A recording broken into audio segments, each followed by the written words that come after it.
Thank you for your patience. Still unable to get Coach Harsin from Arkansas State, but we are joined now by the head coach at ULM, and that's Todd Berry. To ask a question for Coach Berry, please press *1 at any time. Coach, while we wait for questions to get in the queue, could you please start us off with an opening statement? Sure. You excited about our win this past Thursday against, I think, a very good Troy team, very well coached, very spirited game. It's a tough place to play, as everybody in the conference kind of knows, and so we're fortunate to come out of there with a win. I'm very pleased with, kind of getting Colton back and being able to get back in our offense a little bit more, and so that's been pretty exciting for us, and our defense has maintained some health and is playing well. All right, thank you, Coach. And our first line of questioning this morning comes from Columbia, Missouri. Caller, if you're ready, please identify yourself and go ahead. Hey, Coach, this is Troy Schulte from the Democrat Gazette in Little Rock. How are you today? I'm doing fine. Yourself? I'm good. Hey, a lot has been talked about the return of Colton. Can you just, I know you probably talked about it a lot, but can you just kind of rehash the timeline as to how he came back and just kind of talk about the boost that he's given you guys, since he's come back from that injury? Yeah, I think that it was actually something that happened in preseason camp. Yeah. And he re-injured in the first quarter against Oklahoma in our very first ball game. And he continued to play on it, but he was struggling. He wasn't the same kind of guy, and we couldn't do some of the same things that we wanted to be able to do.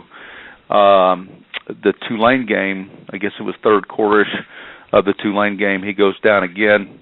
This time it looks like it's more severe to the same area, and but now, then the doctors after that game said basically he was out for the year. He's a hard worker. He's always proved to heal fast, as he's been kind of injured every year, and has healed faster than what the doctors thought.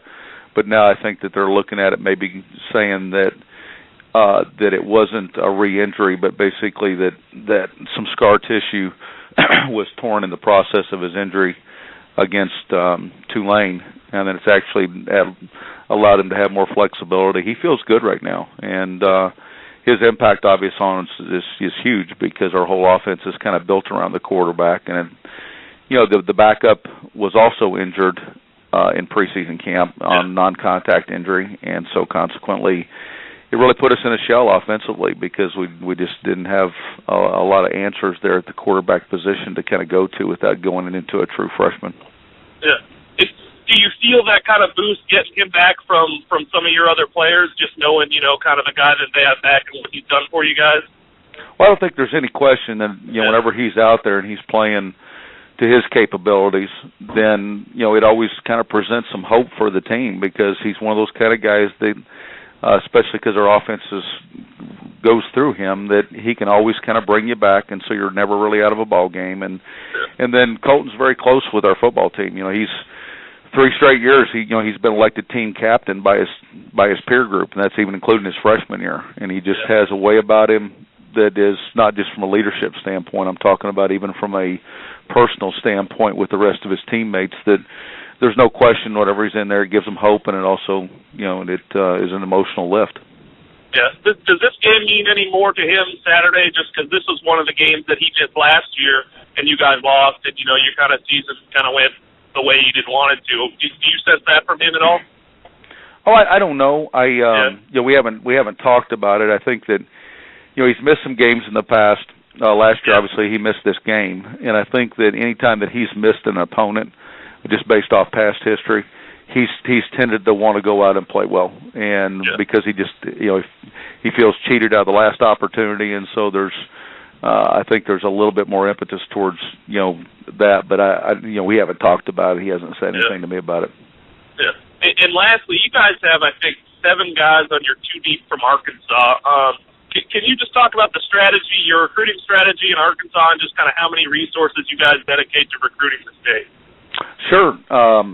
We've done well in Arkansas, I think, with the players. They've come down here, and not only have they played, but they've stayed in the program. I'm talking about academically, socially. They like it here, and so it's been good for us. In terms of recruiting strategy, we're just basically looking for players.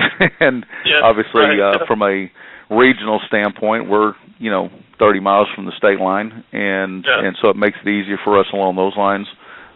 We've got some guys down here, and again, they've been happy. And obviously, when you have players that are happy in your program, it becomes easier to recruit and kind of pipeline that thing to the state. Well, Coach Ruffett, our defensive coordinator, is the recruiting coach in the state of Arkansas for us. Cool. All right, thanks, guys. You bet. Thank you, Troy, and thank you, Coach Berry. That's all the time we have for you today. Appreciate it as always. My pleasure.